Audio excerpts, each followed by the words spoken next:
সুপ্রিয় দর্শক আসসালামু আলাইকুম সবাইকে স্বাগতম জানাচ্ছি আজকের গুরুত্বপূর্ণ সংবাদে। প্রথমেই জানিয়ে দিচ্ছি সংবাদ শিরোনাম, পরে বিস্তারিত।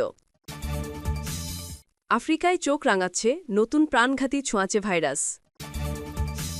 শুনছিলেন সংবাদ শিরোনাম, এখন বিস্তারিত। তার আগে ছোট্ট একটি আবেদন, যদি আপনি ন্যায় ও মানবতার পক্ষে থাকেন লাইক দিন। গাজার শিশুদের ভালোবাসা দেখাতে চাইলে কমেন্টসে লিখে জানান গাজায় শান্তি চাই। আর সাবস্ক্রাইব করুন আমার চ্যানেলটি, কারণ আমরা বলি সেই কথা যা অনেক মিডিয়া আড়াল করে। এখন চলুন বিস্তারিত দেখা যাক। ইথিওপিয়া প্রথমবারের মতো মারবার্গ ভাইরাস রোগের প্রাদুর্ভাব নিশ্চিত করেছে। দেশের দক্ষিণে মোট ৯টি রোগী শনাক্ত হয়েছে। আফ্রিকায় চোখ রাঙাচ্ছে নতুন প্রাণঘাতী ছোঁয়াচে ভাইরাস। বিশ্ব স্বাস্থ্য সংস্থা WHOর মহাপরিচালক টেড্রোস আধানোম গেব্রেসাস শুক্রবার বলেন, ইথিওপিয়ার স্বাস্থ্য মন্ত্রণালয় এবং অন্যান্য সংস্থার দ্রুত পদক্ষেপ খুবই প্রশংসনীয়।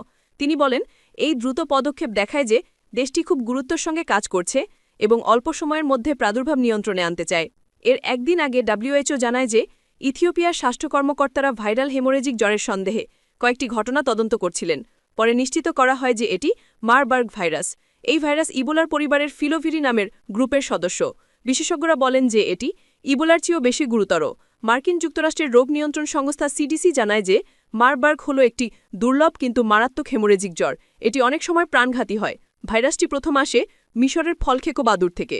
একজন আক্রান্ত ব্যক্তির শরীরের তরল বা সেই তরলে দূষিত বস্তু যেমন জামাকাপড় বা বিছানার চাদর ছুলেই এটি ছড়াতে পারে। রোগের উপসর্গের মধ্যে জ্বর, চামড়ায় র্যাশ এবং তীব্র রক্তক্ষরণ দেখা যায়। CDC জানায় যে মারবার্গের কোনো নির্দিষ্ট ওষুধ বা টিকা নেই। চিকিৎসা সীমিত সহায়তামূলক পরিচর্যা, বিশ্রাম এবং শরীরে পানি ধরে রাখার উপর নির্ভর করে। ইথিওপিয়ার ওমো অঞ্চলে এই প্রাদুর্ভাব হয়। এলাকা দক্ষিণ সুদানের কাছে হওয়ায় উদ্বেগ বেড়েছে।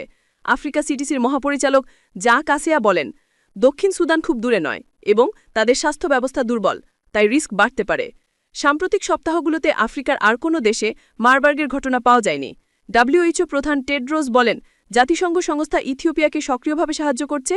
আমরা আক্রান্তদের চিকিৎসায় সাহায্য করছি এবং বর্ডার এলাকায় সম্ভাব্য ছড়ানোর ঝুঁকি কমাতে কাজ করছি। ইথিওপিয়ার স্বাস্থ্য মন্ত্রণালয় জানায় যে আক্রান্তরা কোয়ারেন্টাইনে থেকে চিকিৎসা নিচ্ছেন। যাদের সঙ্গে যোগাযোগ হয়েছে তাদের শনাক্ত করার কাজ চলছে। পাশাপাশি স্থানীয়ভাবে সচেতনতা বাড়ানো হচ্ছে এবং ব্যাপক স্ক্রিনিং চালানো হচ্ছে। মন্ত্রণালয় মানুষকে শান্ত থাকতে, স্বাস্থ্য কর্মকর্তাদের নির্দেশনা মানতে এবং রোগের লক্ষণ দেখা দিলে দ্রুত চিকিৎসা নিতে অনুরোধ করেছে।